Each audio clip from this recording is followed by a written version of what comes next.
প্রত্যক্ষদর্শী এবং স্থানীয় বেশ কয়েকজনের সাথে কথা বলে আমরা 2 থেকে 3টি নাম পেয়েছি যারা এলাকায় একসময় প্রভাবশালী র্যাবের সোর্স হিসেবে পরিচিত ছিল।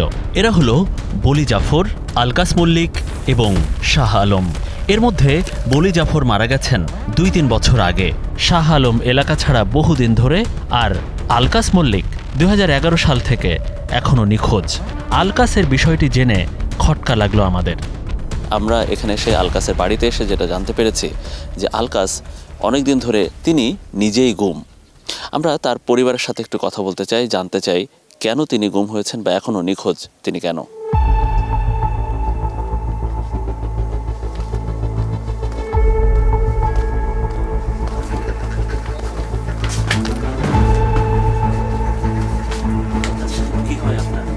কি হয়েছে, ঘটনা কি বলেন তো?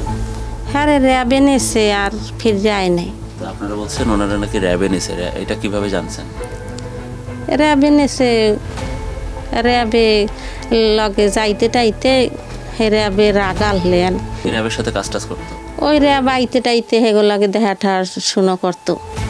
আলকাস মল্লিকের পরিবারের থেকে আমরা খোঁজ পাই তারই আপন ভাই আব্বাস মল্লিকের। আলকাসের হাত ধরে আব্বাসও র্যাবের সোর্স হয়ে কাজ করতেন। আব্বাস জানিয়েছেন আনুমানিক 2017 থেকে 18 সালের পর গুম অপারেশন বন্ধ হয়ে যায়। তখন ঊর্ধ্বতন অফিসারদের অনুরোধ করে সোর্স থেকে কর্মচারীর চাকরি পান আব্বাস। সবশেষ ছিলেন র্যাব 8 ব্যাটালিয়ন সদর দপ্তরের মালি। আব্বাসও অন্য সোর্সদের মতো নিজের চোখে দেখেছেন কিভাবে গুম করে আনা ভুক্তভোগীদের মরদেহ ডুবিয়ে দেওয়া হতো। আর র্যাবের ট্রলার আমরা 3 জনই চালা থাকতাম, আমি, জলিল, খোকন। এরা ওই আইতো রাত্রে বোর্ড নিত, অপারেশন করতো, লোকজন নিয়েই নদীতে মেরে ফেলাই দিত, আবার কতক চালান দিত, থানায় দিত। 2-3 জন নিয়ে আসতো, সর্বোচ্চ 9 জন। গুম ভুক্তভোগীদের যাদের লাশ নদীতে ফেলা হতো তাদের বলা হতো প্যাকেট। আব্বাস নিজ চোখে দেখেছেন কোন কোন অফিসার সেসব অপারেশনের নেতৃত্ব দিয়েছেন। একে আপনি দেখছেন? দেখছি স্যার। সাথে কি একেও দেখছেন?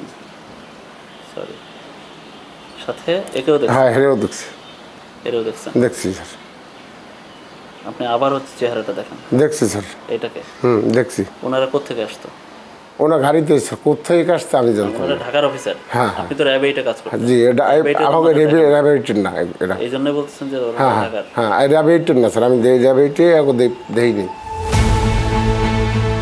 অনুসন্ধানে নেমে স্টার নিউজ টিমের কাছে একটা বিষয় সন্দেহ জাগে। র্যাবের সোর্স ছিলেন যারা, সেসব জেলে, ট্রলার মালিক, ব্যবসায়ী, দোকানদার, তারা কি সত্য বলছেন?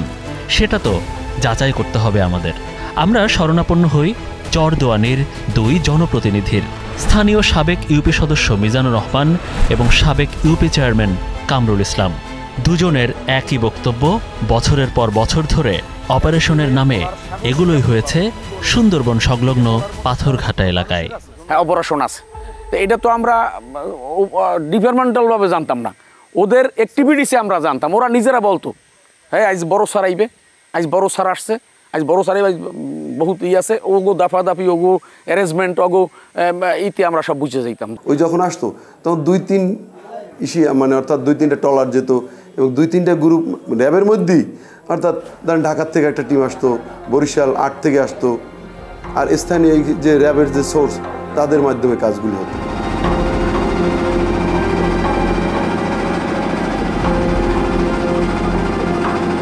বরগুনার পাথরঘাটা হয়ে এই যে সুন্দরবনের একটা যে বড় একটা অংশ পড়েছে, এখানে শুধু যে মানুষজন এনে গুম করা হতো তা কিন্তু নয়।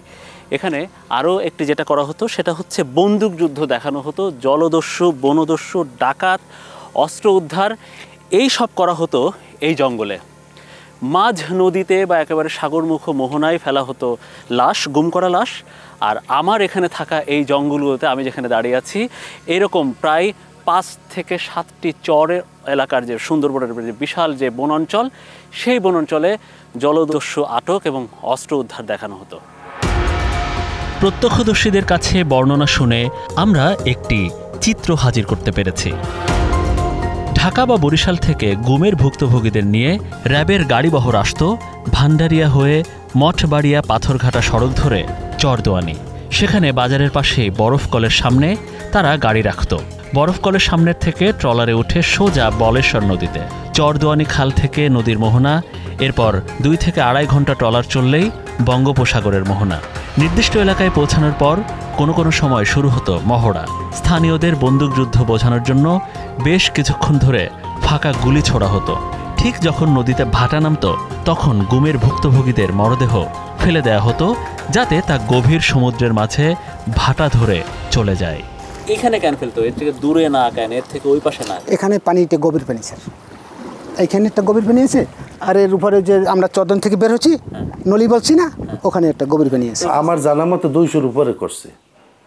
হ্যাঁ, মারিয়ে ফেলাইছে, এইরকম নদীতে লাশ ফালাই দিছে।